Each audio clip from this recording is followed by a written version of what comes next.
Still by yourself. All right. And how old's your mom? Single mom, new country? 38, 39. No, but my mom had been here as a teenager. Okay, all right. My mom had been here and knew the language and already was running numbers. And then she went back to Cuba. She went back to Cuba. Out of Cuba that night. Just a young kid. Like, remember Vito Corleone? He was half retarded. He got the Ellis Island. He's singing songs and shit. That was my mother, right? Wait, so they literally took her, my family, your whole family, put whatever pennies they had, as poor as they were, and said, "You're out." You're out. Sent where? New York City. So they were sent to New York City. Sent to Miami. Okay, this wasn't a. She had distant cousins in New York City. Wow. She went to New York, stayed with them for a while, snuck into the country. You know, you got to remember, there was no TSA. Right. You know, you could just give them a fucking piece of paper then, and if you could fog the bottom of the glass, they'd let you in. Fog this. Okay, you're in. You know, this is way before anything. Right. You know, there was no drug smuggling. He was about 4 years older than me and me. Then something went down. Like, I couldn't get all the accurate stories. I get bits and pieces from my uncle. He's 80 and he lives in Glendale, and I just went to a Dodger game with him. That's your source. So, but whenever I ask him something, he tells me a little bit more than I want to know. So I stopped asking him. You know what I'm saying? So I had to stop. So then they came back, and my mother used that girl's name to get back into the States. When my mother went back to Cuba, white kids, and they were nice kids and stuff, and we had a good time. You know, we played kick the can and stickball and hot peas and butter. Go get your mother. And we would.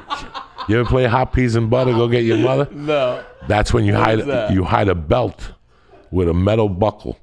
You have to hide it. So I hide it, and all of us are playing, and we're in this room, and I'm like, you're hot, but the base is 30 yards away. So if you find the belt, you get to whip us all the way till we find. And it's up to you whether you want to whip us with the belt or the metal side. So if you whip somebody with the metal side, I was the heartbeat of New York City. I'm 20 blocks from the heartbeat of New York City. 6'5". Oh, wow. So I'm hanging out down there on 88th Street playing buck and killing rats. 148th Street. 6 years old, you're killing rats. Complete different game. First day on 148th Street, they came up to me, how you doing? Ricky, whatever, and all of a sudden they're like, what do you want to do? I'm like, I don't know, I want to play stickball. And they're like, nah, you want to see a body? I'm like, what are you talking about? They're like, let's go see a dead body. I'm like, I like these kids. They took me down to West Side Avenue, and they had some guy who had been hit by a car. This is the 70s. This is like 65. There was no CSI. If you got hit by a car, you were there for like 2 or 3 days. You saw your first dead body? The first dead body I saw, he was already had the flies on him, and they just threw plywood over him.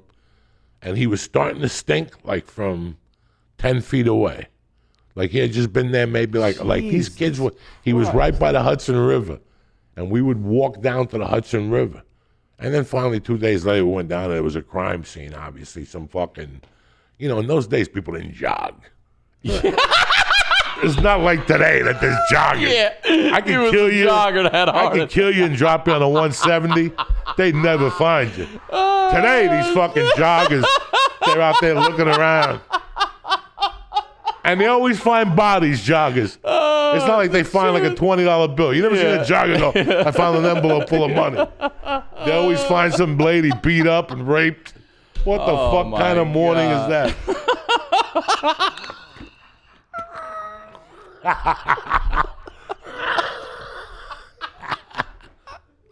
Because my mother did acupuncture. When we were kids, every like Thursday, my mother drove me down to Chinatown to buy minerals and herbs. What good did it do? She snorted coke. It defeats the purpose. I was just about to ask about the minerals. When it comes to the minerals, the Colombians always win. You know what I'm saying? I used to go to acupuncture to stop snorting coke. Yeah. And she'd put like a needle in my ear, and I'd still snort coke that night. The needle would fly out of my ear.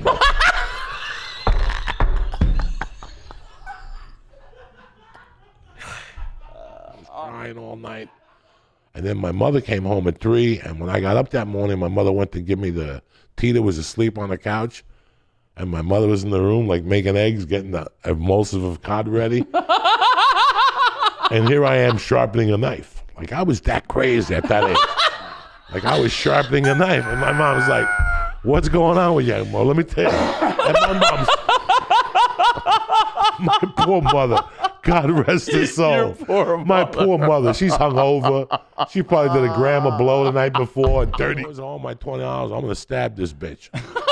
And as I went, like, I was sharpening, and I'm dead serious. Like, I remember I was ready to kill her for my $20. This is March 9th, 1971. March 9th, I was going to wake her up like Henry Hill's wife with a knife to her throat and say, you better give me my $20 or I'm going to stab you right now. It got so bad in the living room, and my mother had to hold me back, that my mother gave me the $20. Tita just wouldn't give it up? Tita would not give it up, and I didn't talk to Tita for months after that. I hit her in the head with a shoehorn about a year later because she wouldn't let me watch Hawaii Five-0. Hawaii Five-0 was on, and she told me how to go to bed. I'm remarried before all this shit happened. Like, I got good after my mom remarried. My mom got married 50 years ago, 2 or 3 days ago, when the moon landed, when the people, jerk-offs landed on the moon. Whatever the fuck. That wasn't even the moon. You could tell it was fucking Santa Barbara dirt. That wasn't even the moon.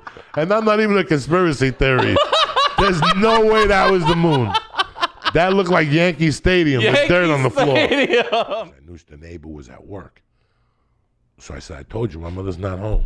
And he goes, well, we could either go back to school. And this is a true story, guys, whether you believe me or not. I go, you hungry? And he goes, I could eat. I said, let's take a walk over to the Blimpie base.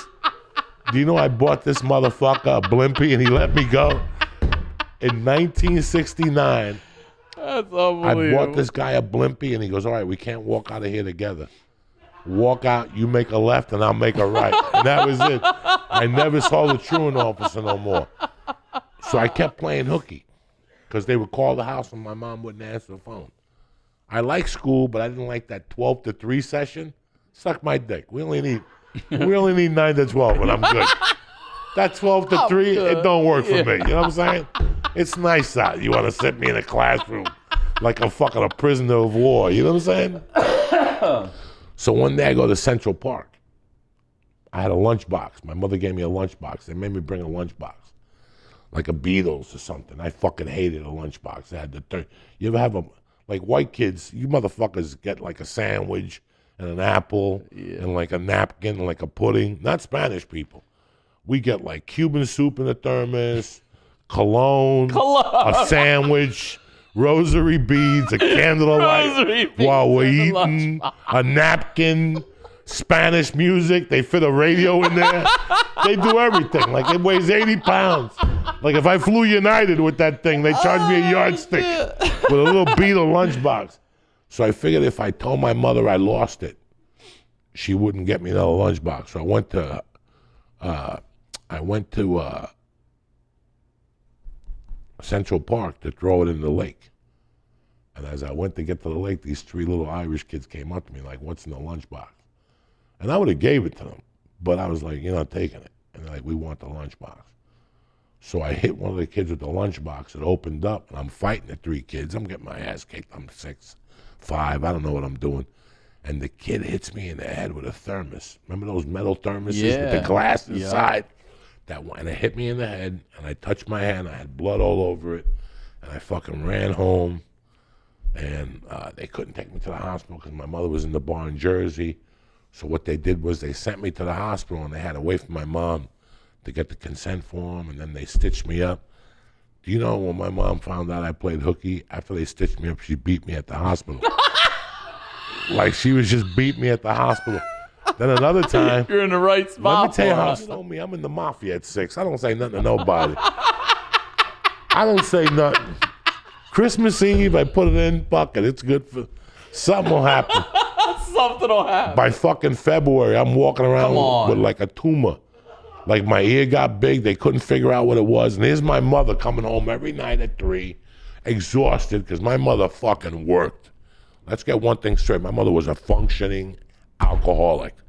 What most people do sober, my mother could eat your ass alive, and with logic, She was business savvy, happy hour before happy hour was invented.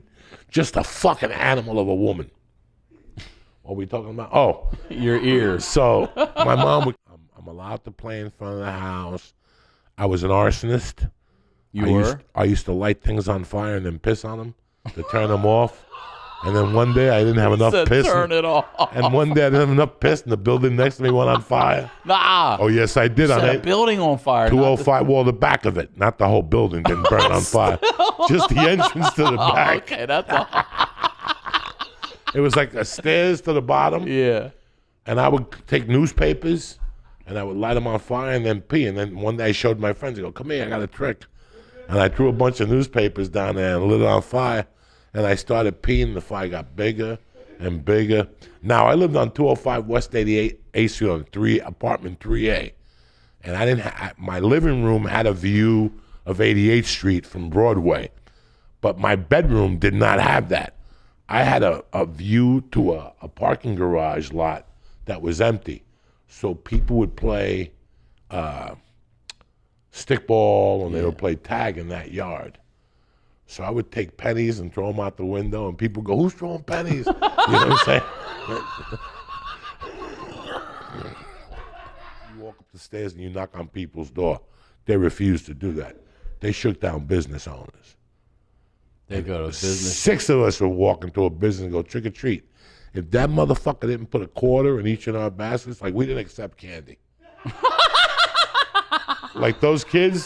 That shit that everybody gets on. We don't want They're candy. not ready for you. We're not ready for candy. We don't take candy here. That's how tough these kids.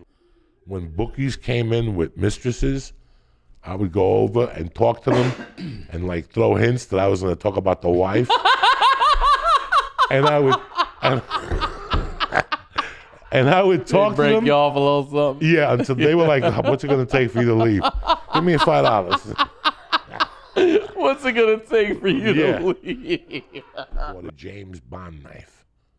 Here, type up a James Bond knife from the 70s. There you go. Look at the size of this knife. When I was 7, I bought a James Bond knife, and she surprise attacked me. Smart, street smart. He was that intelligent. He played you like a fiddle. If he had to meet you to talk to you and he wasn't sure about you, if he had to meet you at 9, he'd come here at 6 and plant 2 guns and a knife. So, I mean, this guy was a genius. He was a fucking genius.